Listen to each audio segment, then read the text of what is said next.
So let's get started. We gave everybody like five All right. minutes, 7 minutes. I shared this over in Rockstars, so we'll definitely get some more people in a few.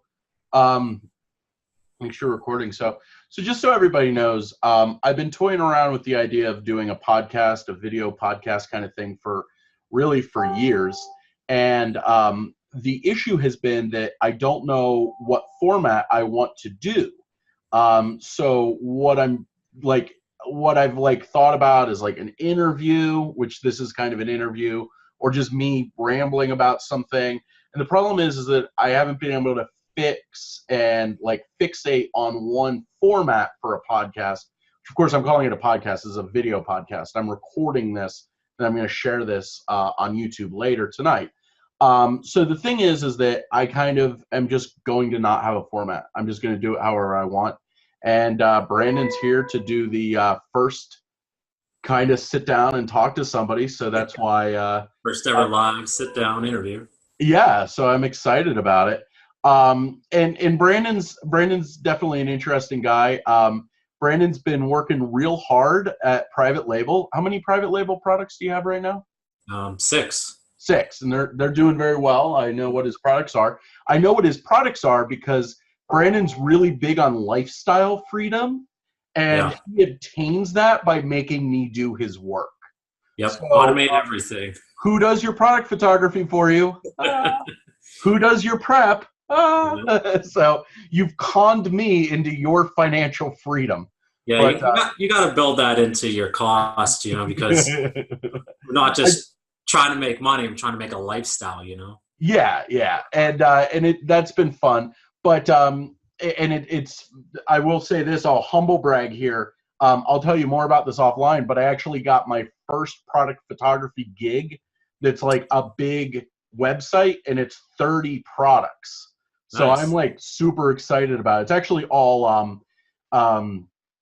it's actually all CBD. It will be I guess not, it's not for Amazon. So it No. is an Amazon seller. He's making his own website. But my Lightbox setup, I'm actually really excited about it because I got some special tools to make the products better, the photography better. So anyway, yeah, so I met Brandon. Well, I'll give the quick backstory. I met Brandon. I won't tell the whole story because I don't want to terribly embarrass you.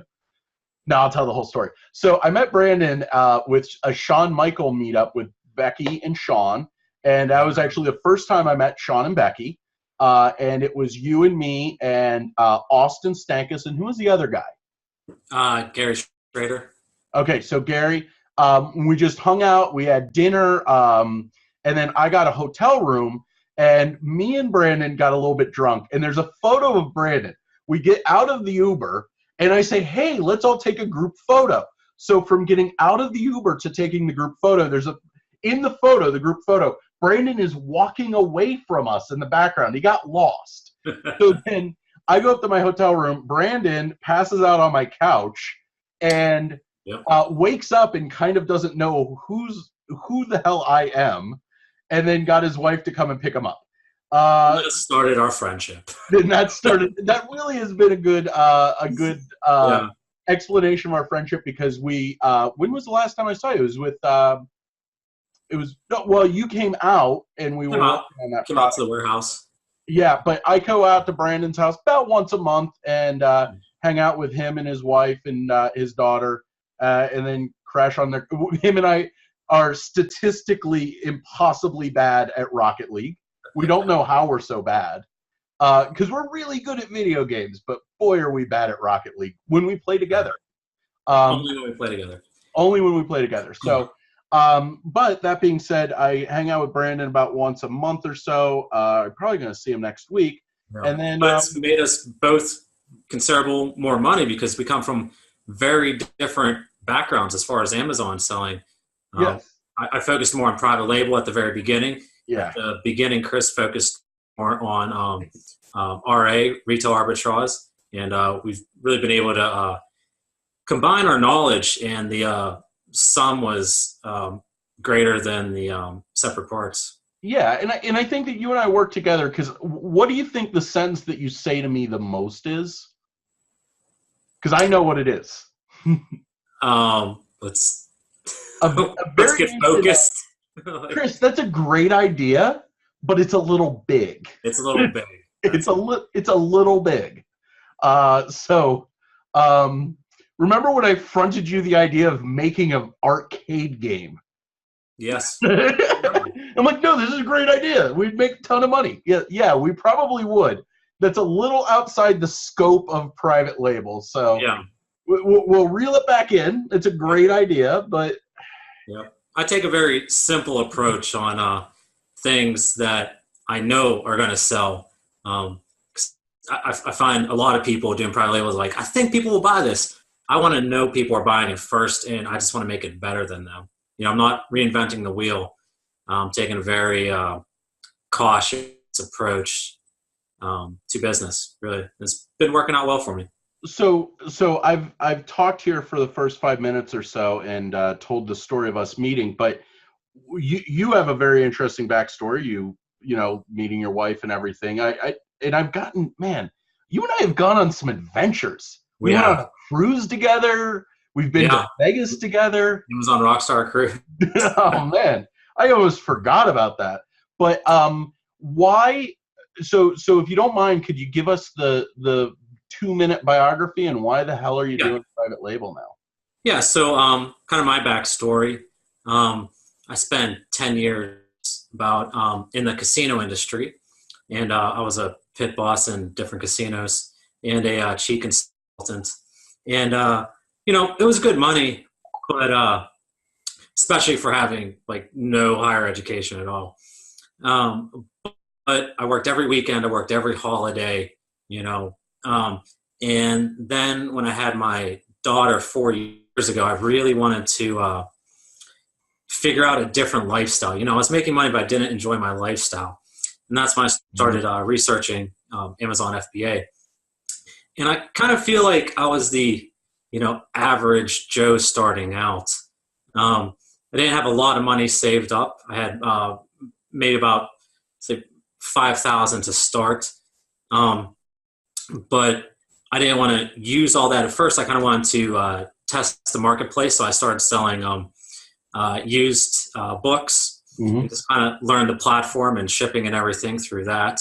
And then I kind of jumped right into private label and had my first product was successful. I made money. It's still good. But starting with, such a low amount, $5,000, I know people can scale faster with more. I saw that it was a, potentially successful business model. So right off the bat, I just quit my job. And I was like, I'm going to make this work because I want a different lifestyle. So I just quit. And I figured, I'm going to dedicate my time to this because if I get it to working well and being automated, I can always go back to work later. And if it fails, I can just go back to working, So I got a part-time job for the first few months delivering pizza just to pay the bills. And this is when I met you, by the way. Yeah. I was like, who the hell is this pizza delivery jack off? Did that. And while I was doing that, I was working on my private label products. Also, while doing that, I somehow pitched the pizza owner to run his social media. Now I run a decent-sized franchise through a couple of states and their social media, so it's another income stream. Just never know where opportunities are going to come from. But I just kind of bootstrapped it at first and lived pretty tight for a year or so. I kept reinvesting the money and getting more products and growing the business, and replaced more so what I was making at the casino. And I work way fewer hours. Do you mind? I don't want to blow up your personal life, but do you mind telling everybody what your goal? I know what your goal is, like what you want to do. Oh, so my goal, I wanted to have pretty much an automated business that was a income stream, and I wanted to save up enough money to buy like a small hobby farm homestead, because that's kind of the lifestyle that I like, and where I'm looking at farms and houses now, actually. Yeah. That money's going to keep coming in. It'll pay all my bills, whether I can live wherever I want. And that's kind of the option I wanted. I didn't want to be limited on where I can live, because I needed a casino wherever I was living. And I wanted to be able to have more options of my life. Yeah, and I think that there's a little bit more to it with the lifestyle design, because you and your wife, you have a daughter, and you've talked a lot. I mean, it's so cool. It's funny because you come out to my place every now and then. You'll come out for like a day or two or something, and you realize like you do that once a month. Like, how many kids really get to see their dad? Like, your daughter sees you every day. Like all day. Okay. So then when you go away for 2 days, when you're gone for 48 to 72 hours, she freaks out. Yeah, she tells me, she says, Daddy, you work so much. I know. It's a couple hours a week. But I mean, like your lifestyle, like your wife has a job that does not make barely any money, but she enjoys. And she loves it. She's a yoga instructor. She loves it. She loves it. So, and that's just like really, honestly, I admire that so much about you and the way that your lifestyle is. And I think one of the criticisms I have of a lot of people, not a criticism, I would say, but there's a lot of people that are like, I want to do FBA, but I want to make $100,000 a year profit in my first year.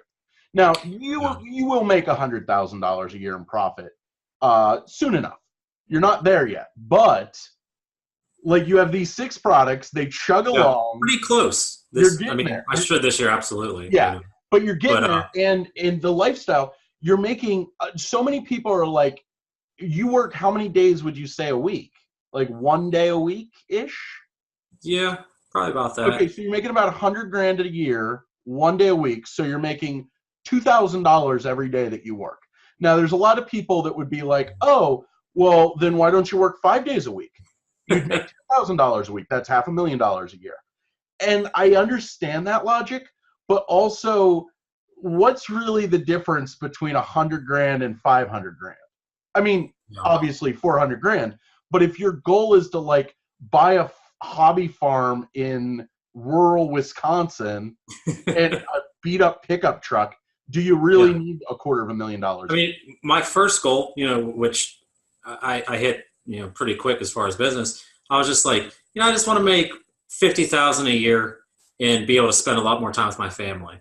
That was it. That was my goal. If I did that, I was successful. Yeah. So, I did that, and everything else is just kind of icing on the cake, really, for me.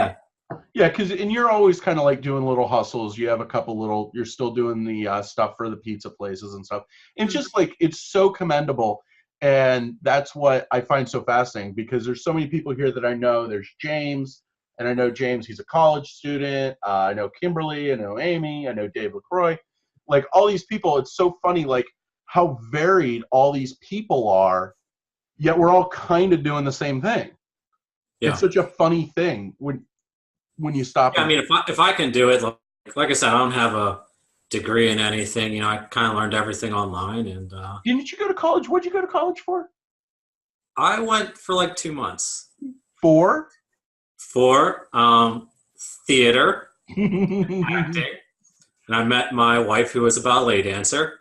Yes. And then I quit.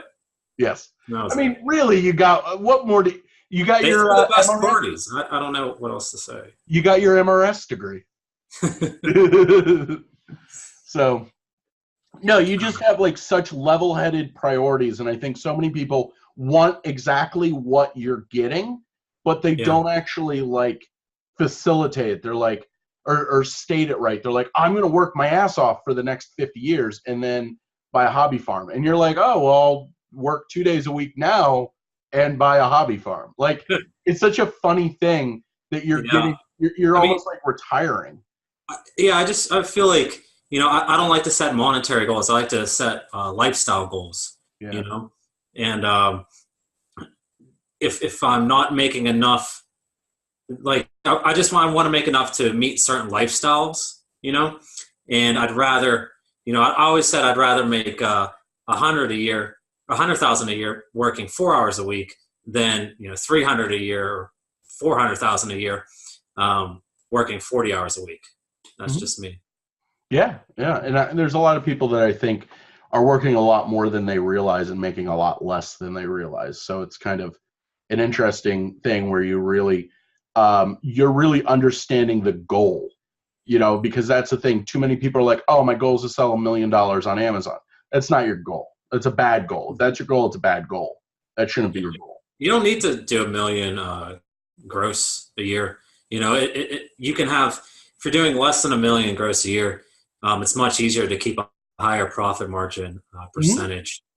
Oh, definitely. You saw that Reddit thing with the guy that was doing 7 million. Yeah. Yeah, it looks like what's his take home, 30 grand or something like that. I'm not like anywhere near 7 million. It was 50,000.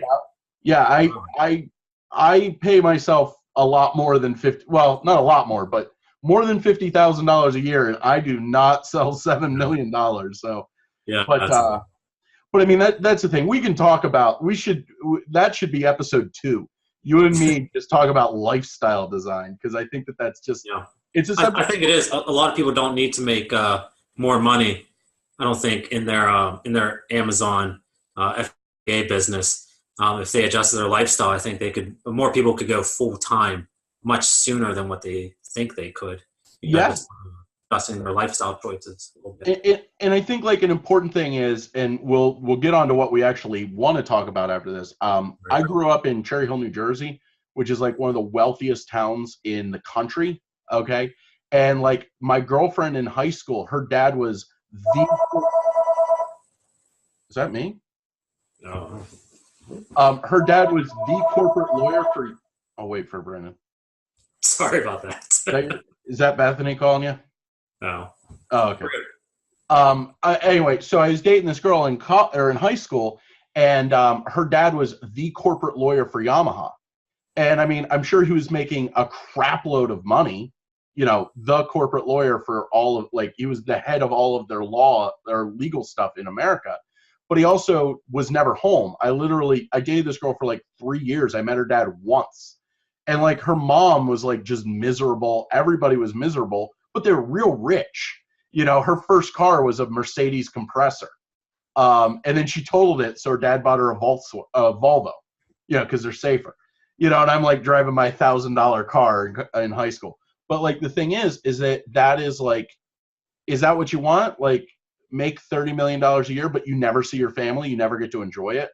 Or, make it a smaller number. There's people that are making $100,000 a year and never see their family and never enjoy it. So that's like such a weird lifestyle loophole that people get into, where you get everything that you want for really a lot less than $100,000 a year. I know what you make, and it's not yet 100 grand.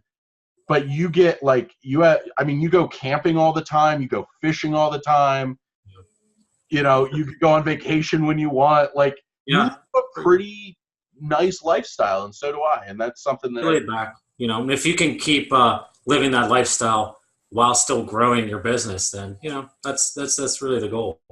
Yeah. And I think why we're talking so much about lifestyle choices and how we're living instead of how much we're making. I think, more so this year than any other year I've seen online. I've seen more posts about people wanting to transition from retail arbitrage more so to wholesale and private label. Yeah. Because I think they're wanting that more passive income to, change their lifestyle. Yeah. So definitely been seeing that. Now, I will say, we can disclaimer right now, this is not going to be about the death of retail arbitrage. Oh, no. You can still make plenty of profit. Oh, yeah. I mean, Chris, man, I turned down a lot of profits by not doing retail arbitrage. And I'll be shopping with him sometimes. So it would be like, just buy this. I'm like, it's not. If I can't fully automate it, my business model. If I can't fully automate it, I'm not doing it, even if it can make me money. So yeah. Well, you and I had kind of talked over some stuff. One of the things that I think is important though with private label is I've seen, we were talking earlier about, I think that private label as it is right now, which is, so I'll say what we call it, and I mean this in no disrespect, but we call it the Scott Volker method. Okay. And the reason is, and let me begin with, we call it the Scott Volker method, but I love Scott Volker. I've never met him. I hope to meet him. I don't think I've met him. But anyway, disclaimer on that, no one has released more free information on FBA. What he has done is, we should all be appreciative of that. Yeah, very, very appreciative. I've learned tons from him. You've learned tons from him. He's great. But when he first started was when I was getting started with Amazon. Okay, so basically the Scott Volker method is import shit from China, something cheap, put a name on it, put PPC on it, and then hope it sells. And that's kind of it. And the problem with that is that there's so many people doing that because it's free money. You know what I mean? It's so, people think it's easy to do. And I mean, it is technically kind of easy to do, but what's hard is to do it right. And I mean, that's kind of the thing. Like, I moderate my Facebook group, I moderate Rockstars. You don't know how many people on a daily basis. There was 5 people today in Rockstars and 2 on my group that posted, I want to sell my private label inventory. And it's so funny because you actually see the same products being posted over and over again, like meat claws. I cannot tell you how many people have tried to sell me meat claws.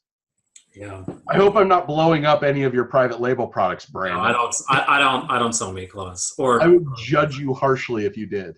But it's like the what are they? The fidget spinners. And it's a bad. I think it's not a good business model. And we just saw the thing with CBS. There was that report that they did about, and they called it the death of private label, where Amazon, and we all know about this, is starting to get into private label. Yeah. And they're starting to launch their own brand. Yeah. But what people have to understand is, Amazon's been doing that for a while. That's nothing new. People, they get worried about Amazon. They get worried about China, launching their own products. Well, what they don't know is China's been doing that for years. They have companies here in America, agents here in America, doing all the legwork while they make it in the factories over there. That's been going on for a long time. That's nothing new. There's still plenty of room in the private label scene to make money. It's just going to be different than what it used to be. No, it's going to be different. And I mean, I also think that we're going to see, I wonder what's going on right now with like, I never want to get political in podcasts, although on my Facebook, I am not afraid of that. But there has been clearly a feud with Bezos and Trump. Okay. Clearly, everybody knows this. Okay.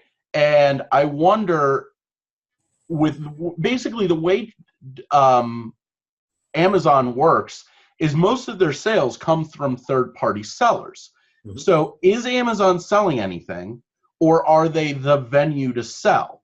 And the problem is that Amazon kind of skirts this line where they're trying to be both at once. And you just saw in India last week, it was like last week, they're actually no longer allowed to sell their own private label products on their own platform in India. Okay, now, of course, we're not India, but the logic that India used could potentially be used in America, okay? And maybe at some state levels, but if I wouldn't be shocked to see something, and this would probably be down the road in a couple years, and this is nothing to plan for because we can't do anything about it, but I wouldn't be shocked to see some sort of an antitrust lawsuit with Amazon and their private label policies. I would not be shocked about that. So they are doing it now, but in the meantime, there's still a ton of money to get made, and kind of what I wanted to talk about today was how private label is different now than what it used to be. Yeah, and I think the key phrase now for doing private label is you have to provide value. Okay, you can't be selling the same thing as everybody else with a different brand sticker on it. you have to be adding value, okay, to the niche. So, like when we say value, what is that specifically? It's actually pretty simple. All value is a reason for someone to buy your product instead of buying your competitor's product. Mm-hmm. Okay. So that's a really simple, basic concept, and a lot of private label is really simple, basic concepts. They're just sometimes get a little complicated in how to best apply those. You know? Yeah. Because I mean, a great example is Meat Claws. You know, if you're going to sell Meat Claws and there's 100 other people selling it, why are they going to buy yours? Yeah. So I have a lot of people ask me questions about private label and want my opinion on what they're selling, and I always ask them, what value are you providing? And a lot of times I get the answer right off the bat is price, or mine's going to be the cheapest, Mm-hmm. And price is a type of value, but it's also the weakest type of value. Yeah. Because number one, not everybody wants to buy the cheapest product that they see. I mean, I usually don't myself. I mean, if that was true, Mercedes and Audi and Ferrari would not exist, Right. And by doing that, even if you have a superior product, just giving it the lowest price tag, you're actually giving a perceived value of a lower, poor quality product just by that price tag, even if yours is actually better than some of your competition. Oh, I see this so often. Yeah. That happens a lot. And also price is the easiest thing that can be taken away from you. There's always someone that can order a higher minimum order quantity from China, or there's never a shortage of people who are just failing and trying to liquidate their products to get some of their money back. Yeah. You can't control who has the lowest price point. You know what? I think that Jeff Bezos has a quote about this. Do you know what quote I'm going to say? I don't. Your margin is my opportunity. Yeah. I mean, that makes sense. So when we say you have to provide value, if it's not the price point, how do you add value? And how you add value to a product, it's going to be usually super niche specific, but there are some kind of general ways to add value to a product that I like to check, that can usually work for most categories. So some things I like to think about whenever I'm thinking about a product is if the product is really simple and cheap to begin with, can you make a deluxe version of it and raise that price point up? Because there's a lot of people out there that will gladly pay, the most expensive price for a version of a product if you can justify that price point by adding some value and making it worth it to them. So I always like seeing something simple and how can I make a deluxe version of this? Just that word kind of deluxe is a really nice selling point. And if you can have that on there, it can usually do pretty well.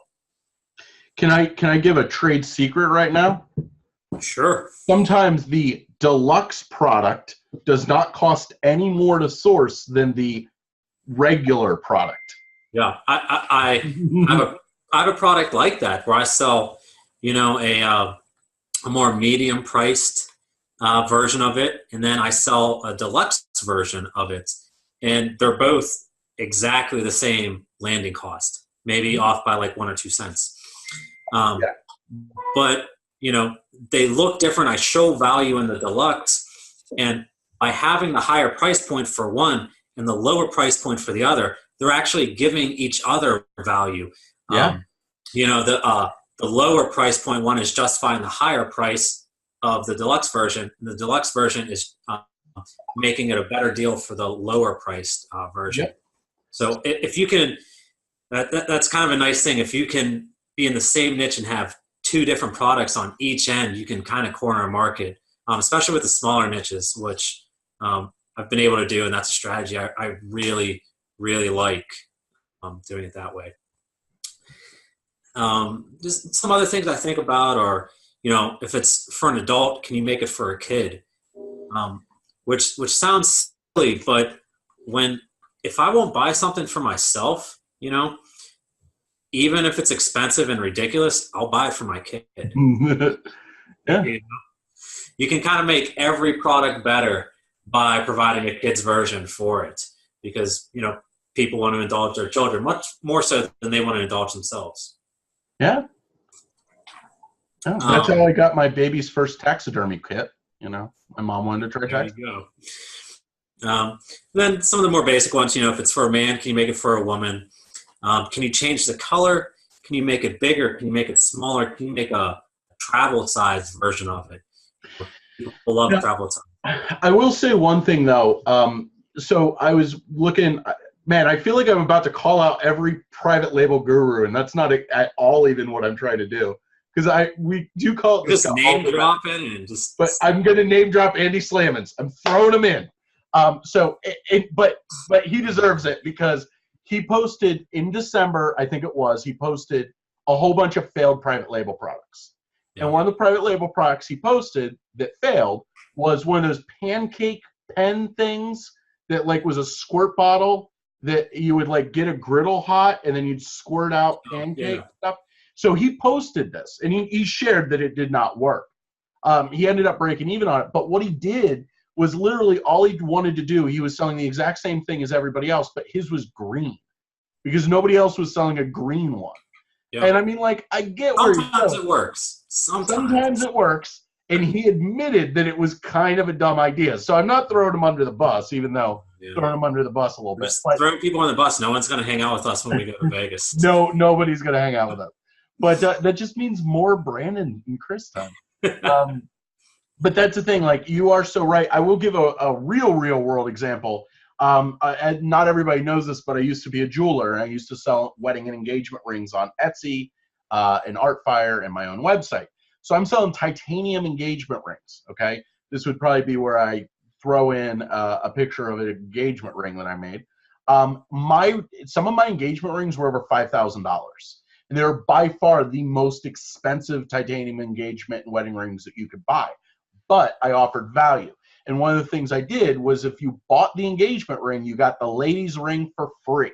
Now, people say, well, why'd you do that? Well, number one, it was added value. And number two, I used to not do that. And then people would buy the engagement ring from me and then have to mail me back the engagement ring to fit the woman's wedding band together, because they're all custom made. They're all hand fit. So by just doing it at once, I added value and took away my pain in the ass later. Right. So it was not out of the kindness of my heart. But people would say, oh, well, this ring's $2,000. They're selling it for $1,800. Listen, I'll give you the woman's wedding band for free. And they would jump on that all the time, even though it is more expensive. Right. What's something else that's kind of generic? Let me give another real quick added value that I did. I told everybody that I always shipped everything express, which is true. Now, express is slightly more expensive than priority, but in order to ensure the stuff that I was shipping, it had to be express, because at the time, the limit on priority insurance was $2,000. My rings were all worth more than $2,000. So then I automatically had to do express shipping. So I would just tell people, oh, you get free express shipping. And that was an added value that really I had to do anyway. Yeah, absolutely. Another one. Okay. So if it's a reusable product, can I make it a disposable product and make it a consumable, or vice versa? And that's super strong. So if you could take something and make it a disposable product, then you no longer have to continually pay for customer acquisition costs, which is the highest cost in our business, really. So once you have that customer, they're just going to reorder. So I'm a huge fan. If you can do consumables, that's like the holy grail of private label. they're a little harder to find, but you can do it. I don't see a lot of people talk about that. Then it's so silly. Like it's so They should. obvious. They should. Because I'm just thinking about it, like, you know, if I'm selling a grill to someone, they're only going to buy one grill. You know, if I'm selling them something that's consumable like charcoal, they're going to have to buy that continuously throughout the year. You know, and they're just going to go back and buy yours again if they liked it. So consumables are much, much more profitable than what anybody's talking about. So, you know, keep that in your mind. How can I make someone throw this away and buy it again? Make it easier and more convenient. I have consumable products, and you know, I see repeat orders, and it's really nice. Another one would be storage containers. So you see a lot of widgets being sold in private label, but people want a place to store them, you know, afterwards. You know, whether, let me think of an example. Okay. So let's say I would like to give an example just to kind of show people the process, some things that can go wrong, and how you would fix this with a storage container. So let's say you want to sell napkins, right? And everybody on Amazon is selling napkins in a poly bag, you know, that can't be resealed.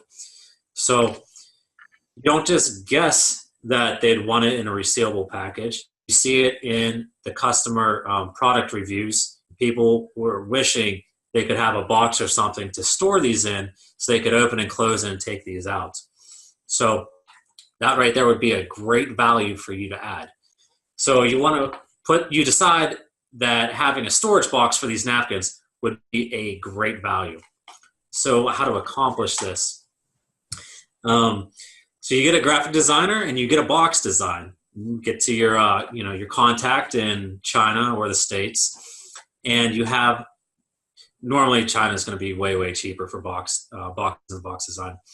So you send them the PDF of it, and they're going to print out the boxes, and you want them to put the napkins in the boxes. The problem with that is napkins are very light, which is nice, and they pack together very closely. But by putting them in your own individual boxes that reseal, you're probably increasing your shipping volume by at least 3 times. Okay? And shipping costs, particularly from China, sometimes are almost more than what you're paying for the product in some cases. It's very expensive. So by them doing it there, you're going to add a whole lot of costs. But let's say you have really good margins and you're okay with that. Fine. So they pack them in the boxes and they ship them over to you. What people don't realize is sea shipping, not so much, but air shipment from China, they beat those boxes up so incredibly bad. Like, they just throw them around. They're normally coming crushed, you know, partially. They're very, very rough with them. It's funny because doing the prep, like your stuff is all air, right? Yeah, I do. I do some seed, but product seed. The last product I got, or that you got to me, was that air or sea? That was C, but the one before it was air. So yeah, you definitely can notice a difference. I have people, and then of course, then you get the stuff. Also, it's funny with China. So your stuff's from China. I also had somebody private label a product from Europe to me, and that was pristine. It was like real weird. And I mean, technically China's further, but I don't think it's that much further than Czechoslovakia. It's just so when you're doing stuff by air, so you make this product. If it's like if it's a lightweight cardboard to a medium, some of those are going to get damaged in shipping. You're going to have to, you're going to have to look at those yourself and take those out, and that's also going to be a loss for you. So what I would do instead, if it was me, you could add this same value for cheaper all around cheaper by having the storage boxes printed out but remain flat, and have them ship the boxes to you flat. And then you could put them together yourself and put the napkins in, but that's not the lifestyle I like. So you would have that sent to a prep center and have them do it stateside. You're going to get a lot better quality control that way, and you're overall still going to be saving money because of shipping. You're not going to have damaged packaging, and also if you would just send that damaged packaging through, you might not catch that until you see a 1-star product review. Like box looks like it was torn or used, and that's really, really going to hurt a listing. And that's what's so important about having a prep center you trust, or doing the prep yourself, or having employees that are competent in just catching that. Because even with your product, there were defective units. Okay. Yeah. And, my employees going threw them aside. I mean, it happens. And I prepped 500 of a unit, 500 items for you. And I think I only found like 2 or 3 bad ones. So, I mean, your defect rate is great. That's great. But we don't want to send those to customers. You don't want your defect rate's going to be high enough just sending perfect product. Because very few people leave a product review, and normally the ones that guarantee are going to leave a review are the unhappy customers. Yes. You really have to mitigate that. Having a trusted prep company it's really important. One, for your business and your quality control. Second, in my opinion, definitely for your lifestyle choices. What else do we want to talk about? So all these different ways of adding value. All the different ways of adding value. You have to show this value in your main image. Mm-hmm. Okay, you have to, because you can have the best listing, great PPC, and having a fully optimized listing is really going to get it in front of people's faces. But your main image is what's going to make people click on it. Okay, so whatever value you're adding, it has to be in the main image. You could have, say you're selling a hammer, right? And it could be a hammer made out of the greatest adamantium steel in the world. Better than every other hammer. You could even tell the difference when you hold this hammer after you buy it. But if your main image looks like every other hammer on Amazon, it's going to fail on that platform. It might work somewhere else, but on the Amazon platform, you have to show that value in the main image. Yeah. Amazon's a visual platform. It's a visual medium. Yeah, absolutely. And I think they even they definitely released that it was more than half. I want to say 60% of people make a purchase without scrolling down to even read a description. Mm-hmm. They're just looking at pictures. So all of my private label stuff, very basic description. Yeah. Like 1 or 2 sentences. That's it. Mm-hmm. I can't tell you, when I've done fixing listings for people, which I do quite a bit, the number of people that I fix their listing, they have a 2-paragraph long product description, and I'm like, okay, well, here's 2 sentences, because I don't care about the product. I'm not married to any product that I do for a client other than I want them to sell it. And I'm just like, okay, here's a sentence. And they're like, no, that's impossible. It doesn't explain. I'm like, you don't need to. Yeah. Nobody reads it. And also, your bullet points, they're there for your keywords and indexing, so people can see your product. You have to make them make sense. There's a specific way I format it to highlight key points of my products, which is good. But at the end of the day, your title and bullet points are really for keyword indexing and to get that in front of people. And once in front of people, then your main image gets them to click on it. So now they're on your listing, right? And what's going to increase your conversion rate, turn that person from someone just looking into someone who's actually clicking the buy button, is going to be your other 8 images. And those other images, you don't want just 8 different angles of your product, of your main image. That's not going to make someone buy your product.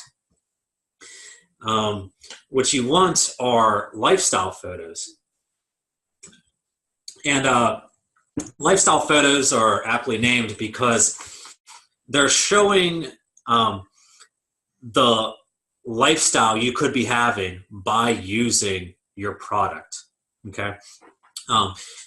You want to invoke emotion in people. You're trying to get an emotional response that's going to make them buy your product. That's what those other images are for. You don't have the same regulations that you have on your main image. It doesn't have to have a white background. You can have a background of a setting. You can have text on it pointing out key attributes of your product, showing how it works, photoshopped in with text. And one of a real important thing is, if you're going to make your own product photos, is to understand your first photo of the product needs to be compliant with the Amazon terms of service. So your first photo should be 15 by 1500 pixels square, minimum size. Okay, so you get the zoom in. The minimum, that zoom function, that's important to some people. Yeah, the minimum's 1000 by 1000, but I never do. If I get a photo that's 1000 by 1000, I consider it bad. So 50 by 1500, okay, real easy, and you can't have any writing in it, and it can't be a lifestyle photo. So you can have like a person. So like let's say, well, you know what, we'll use. So Scott Volker's default product is the garlic press. Ours is the meat claw. Okay, so if you're doing meat claws, your first photo has to be just the meat claws. But then your second photo can be the hands in a meat claw. So you show like how it works. The third photo can be actually ripping apart meat to show a usage photo. And that's 3 photos. The first one's the Amazon compliant one that you need. And then the secondary ones are where you can start to show the lifestyle and really drive home what the hell this thing is. Yeah, so you want your lifestyle photos to show how the product is and someone using it. But I really want to drive home the point that you want to get an emotional response from someone to make them buy your product. So, okay, let's say you're selling a fishing rod, right? Your main image is on is your fishing rod, 255 white background. Your other images, you want to show, the awesome time that people are having using this fishing rod. So immediately what I would do is I would show, a father and son, or father and daughter, or, mother and daughter, mother and child, using the fishing rod and having a good time together. Because what this is going to do, it's going to show them, if they have children, it's going to show them the time they could be having with their children. It's going to make them think of their own children, which is going to cause an emotional trigger and response in their brain. And that's going to help with your sales. Mm-hmm.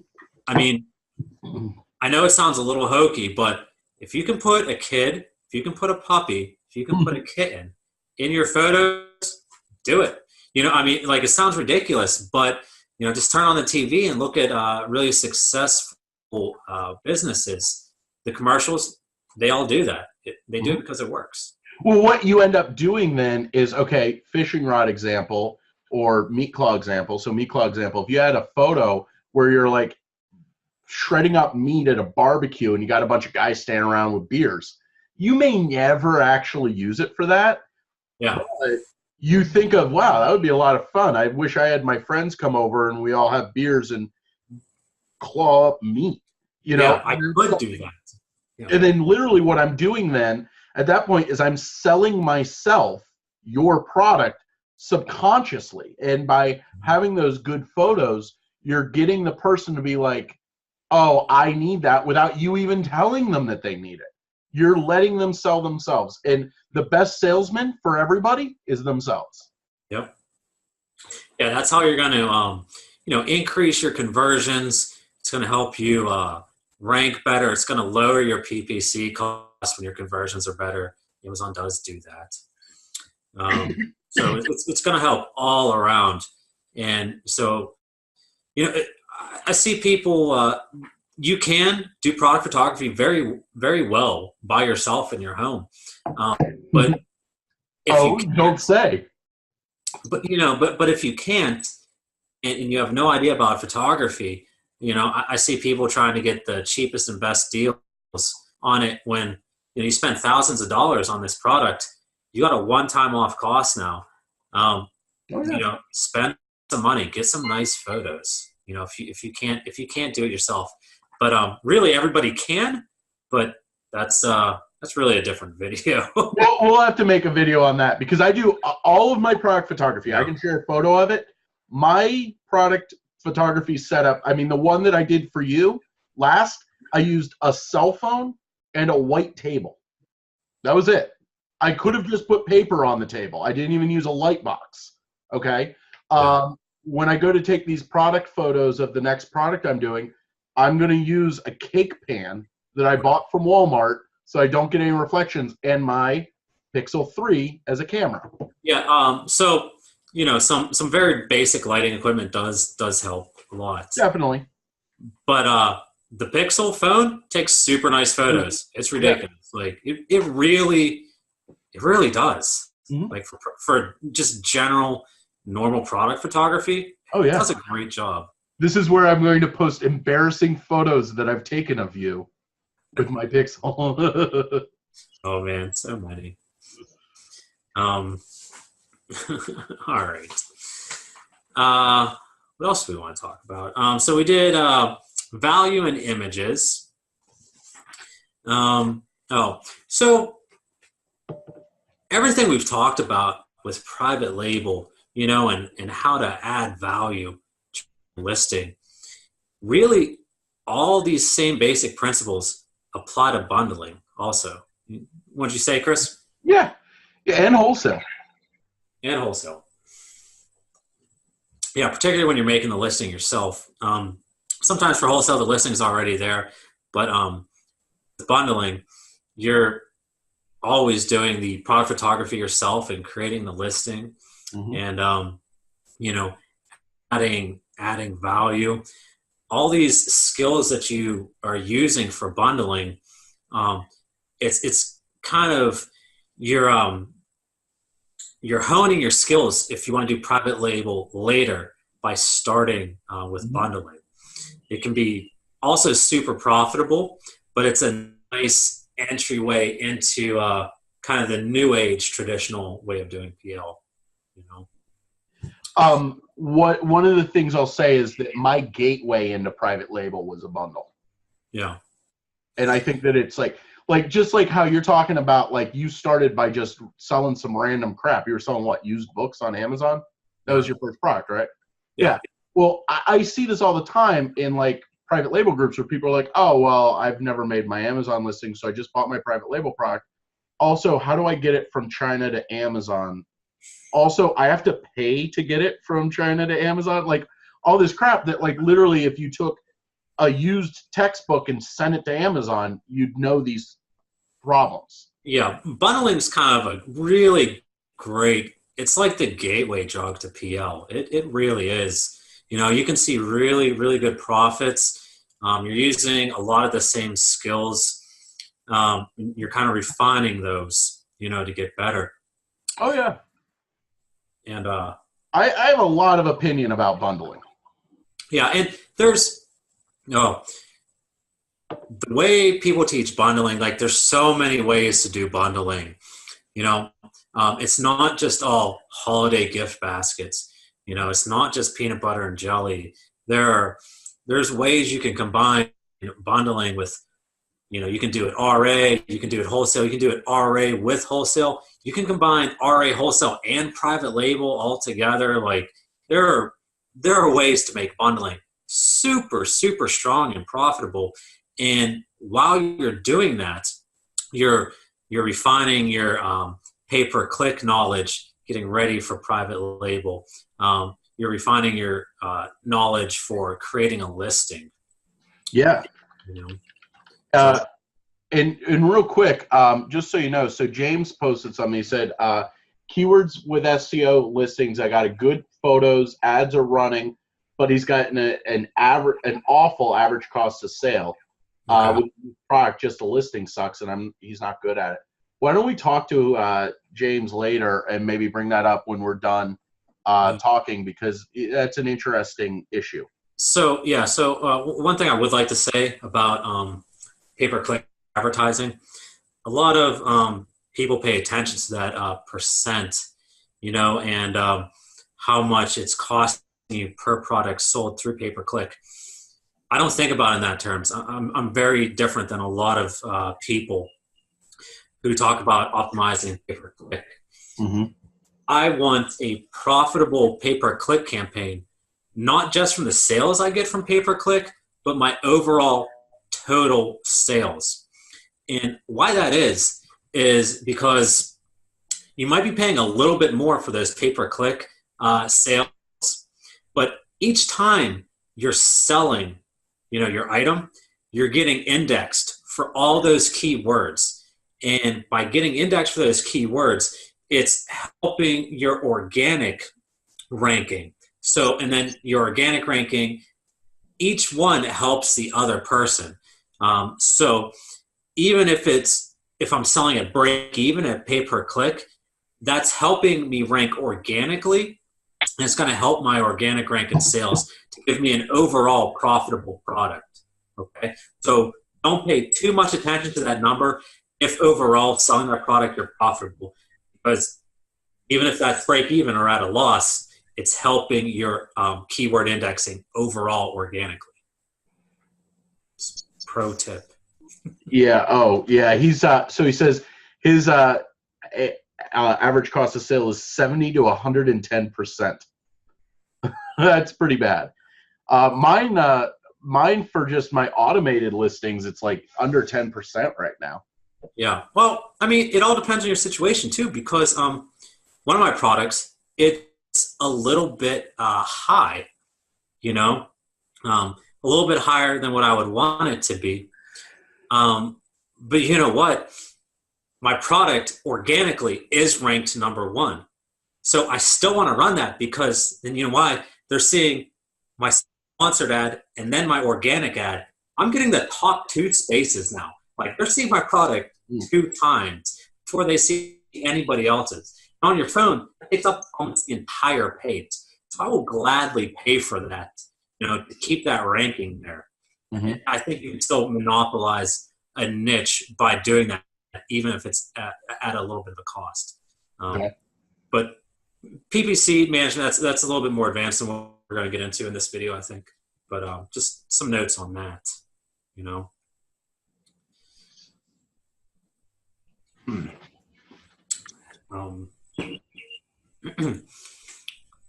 Oh no, what else do you think? I don't know. Was there anything? I got the notes you had sent me. Is there anything you wanted to talk about beyond that? Yeah. Oh, okay. Another reason I really like bundling is because, for the most part, for most bundling, you're getting everything here stateside. Mm-hmm. You can do it RA. It's a lot easier wholesale, but everything is coming from here, and you're getting it very quickly. Whenever you're doing a more traditional private label product, inventory management, when you start getting successful, you might be selling, 600, 1,000, 1,500 units a month. Inventory management, it's hard whenever you have to place your order 2 months in advance, especially during Q4, when you need to really stock up 5 times at least whatever you're doing normally. That's a lot of money tied up early on. Whereas bundling, you can get that inventory to you very, very quickly. Yeah. Bonus. One of my grocery products, although it's not a bundle, it's a co-packed grocery product. I don't know if you saw. Well, I know that you know, but for anybody that doesn't know, one of like the top 10 comedy podcasts in the country That was funny. Bought and then made fun of my grocery product, and made fun of me pretty harshly which was pretty fun because, I mean, it was funny. I thought it was funny. Anyway, so I ran out. I sold out, and I actually had to end up doing merchant fulfillment for a lot of the product. And because the product is manufactured local to me, I was able to call my supplier and be like, hey, I need this now. And actually was able to have the product at my warehouse within like 48 hours. So my stock outage was none because I had some left over at my warehouse. And I was able to stay within my Amazon fulfillment terms and everything by using merchant fulfillment and getting it in 48 hours. Well, you don't do that from China. There's no way you're getting anything. Yeah, that's one thing most people don't realize. Like whenever you have a successful product, inventory management is hard overseas. It's hard, you know. Yeah. Particularly we're talking about Chinese New Year, you know. Yeah. Yeah. Perfect. You have to schedule everything. You know, give it enough time because they can't ship anything out. They're not making anything for basically a whole month. That product that I messaged you about like last week that you actually was like, oh, that's actually a good idea, Chris. You know which one I'm talking about? That's a lot of bad ideas, and that's why that was so many.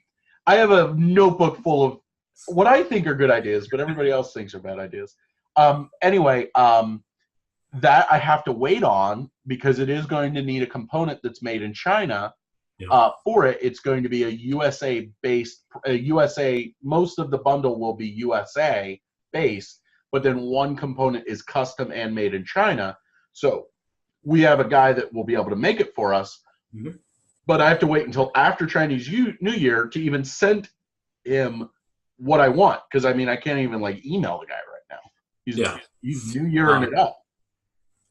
So yeah, that's another benefit of bundling. A lot of it's stateside, and when you get into bundling, you can get really good profits, just like you can in private label. And that's where having a good prep center, like I can't stress it enough. Transitioning from RA to maybe wholesale bundling, even you can now have these shipped to the prep center. And they can bundle it all in a package for you, so you don't have to do it yourself. Like that's a way to get a good selling product with high margins. And because the margins are so high, you can afford that prep center cost. And you also need to make sure you're doing a good prep center because you have to trust them. Well, you have to trust them. Number one. Number two, not going to name prep centers, but some prep centers charge a fee for every unit in a bundle if you're making a bundle. So let's say you have a bundle of 5 items, they count that as 5 items to be prepped, which would be at this particular prep center $4.95 per prep on one item. Now I do prep bundling of prep too, and I do something a little bit similar, but it's basically, depending on the product, I work a deal out with you. It might be $1 or $2 to do the prep because prepping bundles is a pain in the ass, but it's also not a $5 an item. Yeah. So long as it's reasonable. I mean, you got to think too. The biggest thing about when you get into wholesale bundling, or bundling in private label, is your ability to scale. Like you can only do so much prep work by yourself. Even if you're making less of a profit margin when you're sending these bundles to prep centers, like you can now scale infinitely. Even like you can scale to the whole way that prep center can handle. And if they can't, you get another prep center. Like you have no limits. Your limit is no longer like your living room or your spare bedroom or your garage. You can get a much bigger place, and even with less profits, instead of, you might not make $5 profit on this bundle, you might only make $2. But you know what? You can do 6 bundles like that, whereas you couldn't do that for time on your own. And the sum's going to be greater. Yeah, and that's something that people don't realize. And I mean, or even working out, like, I mean, you're kind of a special case because the way that we do the prep deal is instead of me charging you for prep, you just hire my employee to do prep for you. So, I mean, what people don't realize, though, is now, I mean, you're kind of hiring them, you know, using my warehouse and my insurance and everything, and I'm just letting you pay my employee because I'm a nice guy like that. Yeah. But the thing is that people don't realize is even if your idea is, oh, I'll do my own prep until I get to X amount and then I'll like hire an employee. I mean, that's a good idea. But what people don't realize is it's really expensive to hire employees. It's also very hard to do. So, It's just an hassle. Like, to get good employees, you know how hard that is? You've met my terrible employees. Brandon was the precipitation of one of my employees getting fired. Yep. So, I was like, nope, I would have fired him. I'm just saying. Yeah. But all joking aside, I mean, doing a prep center or even if you don't start with a prep center, because you didn't start with a prep center, now you do a prep center. Okay. Yeah. But the thing is that it's also pretty easy to start and know in your head, this is how much this is going to cost to have done at a prep center down the road. So if you build that into your cost, you can get more margin at the beginning by doing the prep yourself until you're out of space, out of, you know, like out of room, and your wife is yelling at you because your basement is full of boxes. Okay. We've both been there. And then you're able to scale and do what you need to do, but you've already worked that cost, that expense into the cost of the bundle or the cost of the product. That's important. Thinking which a lot of people don't do, but also another cost to keep in mind is not only do you have the cost of the prep from the prep center, but also potentially a farther distance to ship stuff. I mean, I'm shipping your products go from my warehouse in Altoona to Hazleton, Pennsylvania. It's a 2-hour drive. It's really, it's very, very close. But let's say you used a prep center in California. Might still want to go to Hazleton. So the problem is then you're paying much more to ship from California to Hazleton, number one. Number two, let's say you used a prep center in Maine.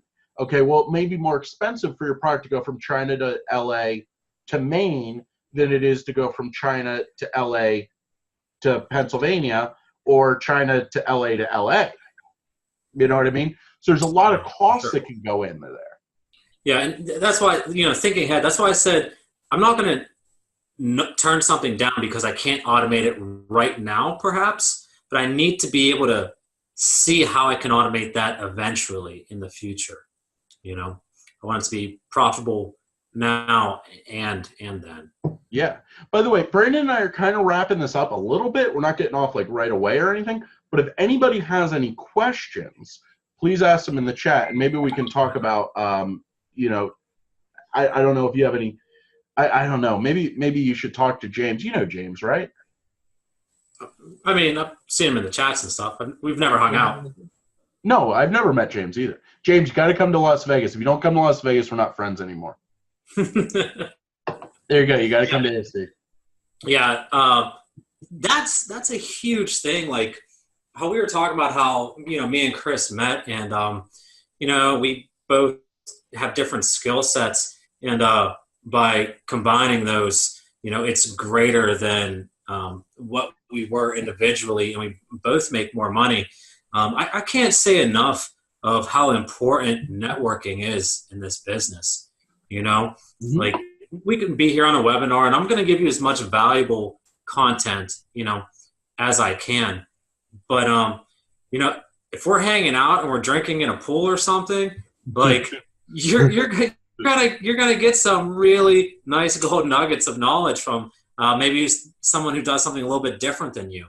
And yeah. I was so bummed that you and Bethany had to leave that night at the after the cruise. Rockstar cruise, yeah. Because me and Brandon Young got drunk in a pool. I ended up, and just had a grand old time. I love Brandon Young. He's a great guy. Oh, he's awesome. Yeah. Brandon Young's super knowledgeable.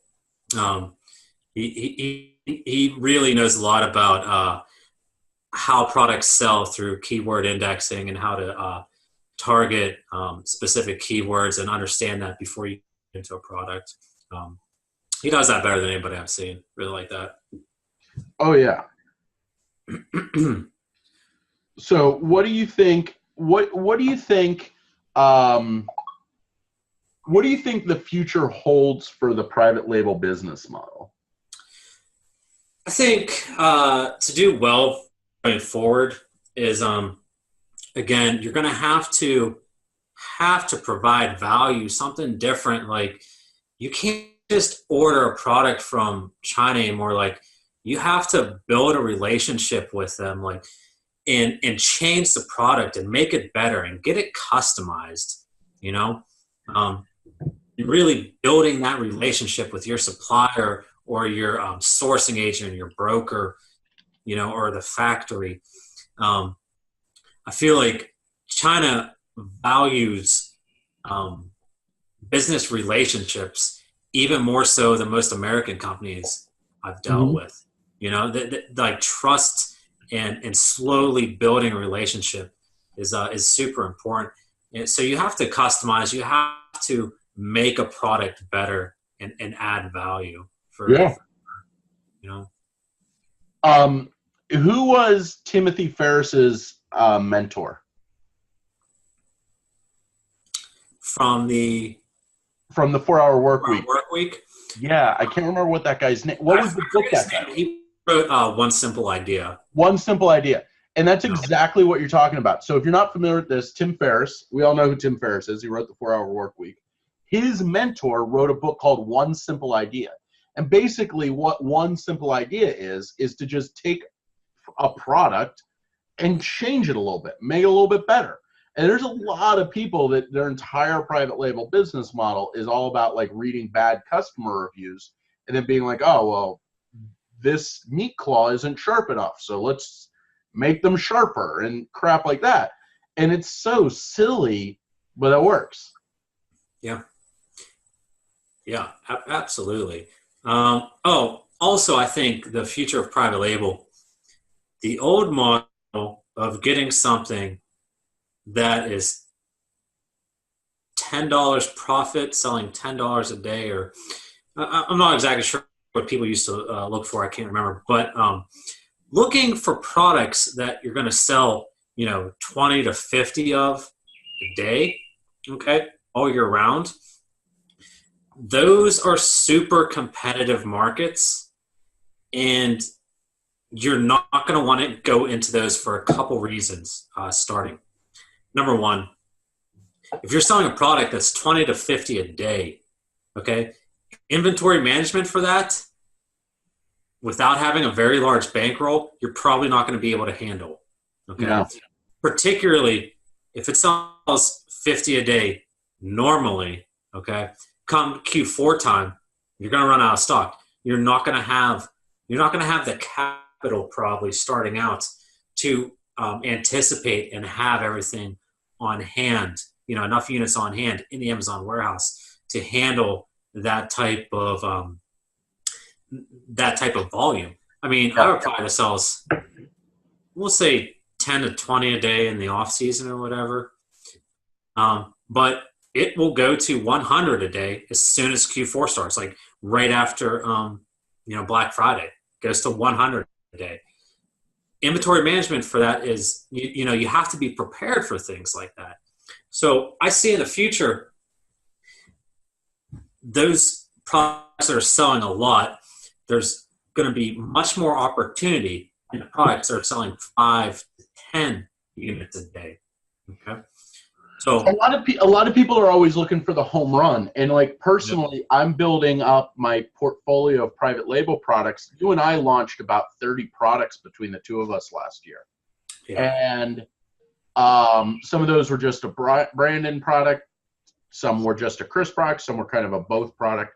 And I have hit a lot of like not home runs. I've had a couple home runs, but like my best selling product right now, or I would say the product that is making me the most money every day only sells about 10 a day. So I'm selling about 300 a month. Not a crazy amount of money, but I make about $15 on each sale.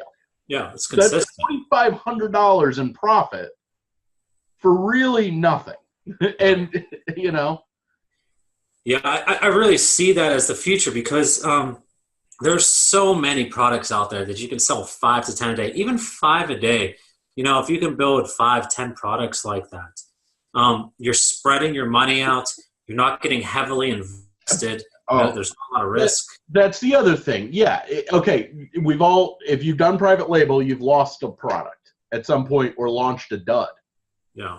But if you have 5 decent products, you know what I mean? You'll do well. Then that one doesn't matter as much. Mm-hmm. Also, whenever you get into the more really competitive niches that are selling a lot, it is super competitive and super black hat. Like it really is. Like people are paying for positive reviews. They're going to hammer you with paid negative reviews. Like those products are selling 100 a day, 50 to 100 a day. They're very difficult to get into. That's so profitable. I would much rather have 5 products selling 10 a day than one selling 50 a day. And you know what? There's a ton of them. They're so easy. Like I probably have it's harder for me to source, all the products that I see as profitable in the 5 to 10 units a day range. There's so many. There really is. So if you're bootstrapping, you don't have a lot of money to start, like I kind of feel like I was the average guy starting out. Like I didn't have a bunch of money, 5,000. I wanted to bootstrap and build it up. I wanted to get products sold 5 to 10 a day and, get a couple of them. And that's what I've done. And you'll find that if you shoot for products that do 5 to 10 a day, by doing a good job, you're going to do more than that. Mm-hmm. I think another thing, and I've done work for people that are doing this and not doing it, is to sell in gated categories. Yeah. I don't think any of your products are gated categories, but No. a lot of my products are gated products. Right. And so for instance, I don't know if you guys saw my post today about selling my bracelets again on Amazon. The reason that that's so big, and this is the huge thing, is my account is approved to do PPC and jewelry. There's not a lot of Amazon accounts that can do PPC and jewelry.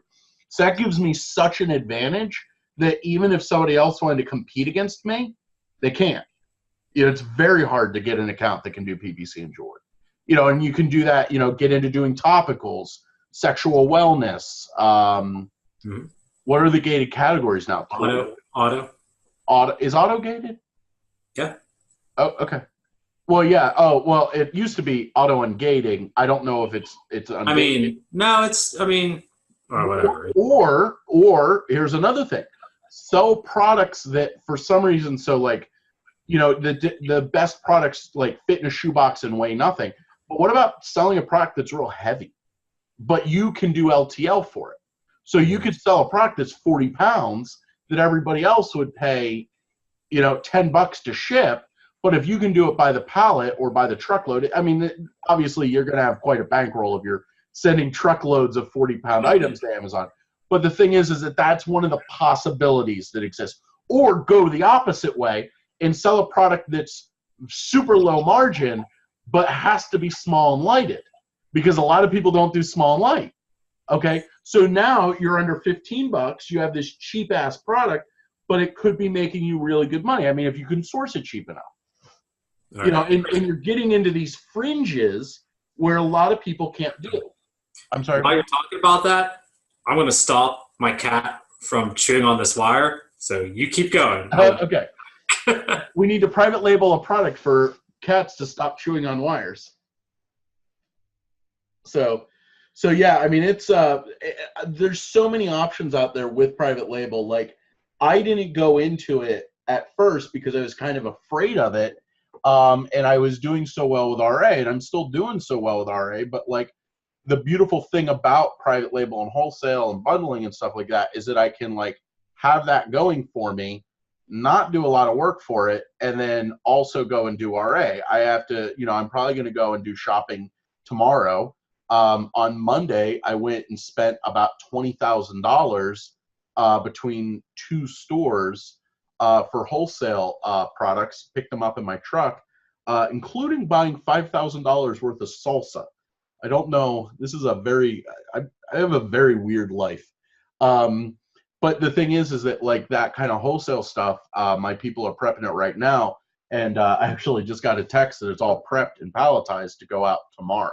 So it's like, that's the kind of stuff that you need to do to get, to get freedom. Because like, if you can build up a wholesale and private label product or a wholesale and private label business, I mean, it's entirely possible to like live on the road or go buy a little farmette or whatever.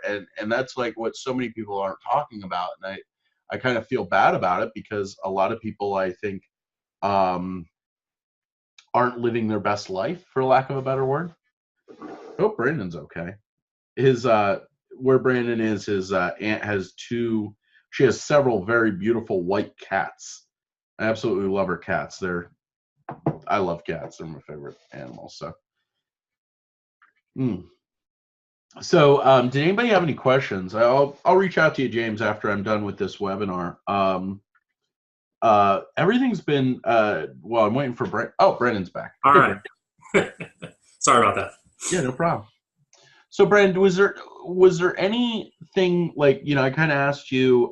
Let me ask you this: when you look through private label products, like you're just searching, looking around, what do you think the biggest mistake that you see over and over again is? I really think that there's so many good opportunities out there. You don't really need programs that are showing you sales and, like how many review stuff has, because what those programs can't tell you is how strong those listings are,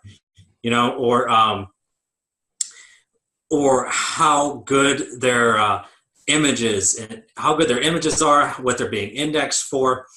How well written even the title is. Like the title list, like how is it in English? Yeah, there's just so many. There's so many opportunities. There might not be a ton of opportunities that are, like I said, like 20 to 50 a day range, but 5 to 10. If you just want to pay a mortgage or pay for a mortgage on a car, it's not that hard. It's really not. And there's a ton of products out there, and if you just follow some basic rules, at least on your first few products, maybe not more advanced people, but very few, all the things you've heard, very few working parts. You don't want anything that has to be assembled. No electronics. Just stick with very, very simple things and finding a way to provide value for those. And because me personally, I'd rather take a bigger piece of a small pie than a small piece of a large pie. So most of the niches I'm in are fairly small, but I guarantee I'm number 1, 2, or 3 of each of those niches. Like I want to take over that niche and dominate it as much as possible. Plus, I think that you and I need to have a long discussion about some brand building for you. Yeah. I think you need to build. I think you would do a lot better with better branding. Personally. Yeah, I'm a little weak in the social media for my own personal brands. I run it for other people, not as well as I should for myself. You're correct. Yeah, and I mean, I'm killing it with Instagram. I am just killing it. I'm very good at Facebook marketing. Instagram, not so much. So I'm doing real well with Instagram. I hate this business that I can't like tell people because like the one Instagram I have, and it's just the weirdest thing ever for me to have a giant Instagram up. And it's just pretty funny. Yeah. But I just want to, like if I can do this, starting with only 5,000, not really education. I mean, and I'm just not like a single guy. Like I have a family to support too. Oh yeah. You can still do it, adjust your living. you know, if you're married, there's a few other things you have to do. You have to make sure your partner's on board for it. And your wife is incredibly high maintenance in that she likes to eat on occasion. Yeah, she's very supportive and very, very easy. She is. Yeah, so I have no complaints. But I just want to see people think more about the lifestyle and less about the bottom line profit margin. You know? Yeah, I think that's definitely a good takeaway, and I feel like that should be the main takeaway of this conversation is just the lifestyle. And so many people are focused on like, I have to sell $1 million, I have to make $1 million and shit like that. And it's like, you know what? I make a lot less than that. I drive a nice car. I live in a semi-nice house that could be, well, it's a nice house in a crappy neighborhood. So we'll go with that. I mean, you don't need to do 7 million. Like, you want to do $250,000 at a good profit margin, make 75 a year. You look pretty well doing that, you know? Yeah, I mean, the average median income in my county is $32,000 per household. So making what I make, I am rich. Yeah, in this rich. county, there's so many women that look at me and say, that man is very rich. Do we have any questions or no? I haven't seen too many questions. I feel like I mean, I think that pretty much wraps up most of the stuff we wanted to talk about. Some of the things we mentioned, I would like us to go into more detail, maybe in some future videos. Yeah, no, I feel like this was really good. I mean, we came in at about an hour and a half. You know, for sure. Yeah, so, well, guys, listen, me and Brandon are going to jump off here, and I really appreciate everybody that joined us. This was kind of the inaugural episode of Brandon and I talking about crap. Maybe what we'll have to do next episode is I'll actually need to be with you, you know, because Brandon only lives like 2 hours away from me. So, well, yeah, so we'll end this, and thanks so much for coming on, Brandon. All right, appreciate having me, Chris. Thanks. Yeah, no problem. Thanks to everybody that watched, by the way. Thank you guys. Absolutely. Bye-bye.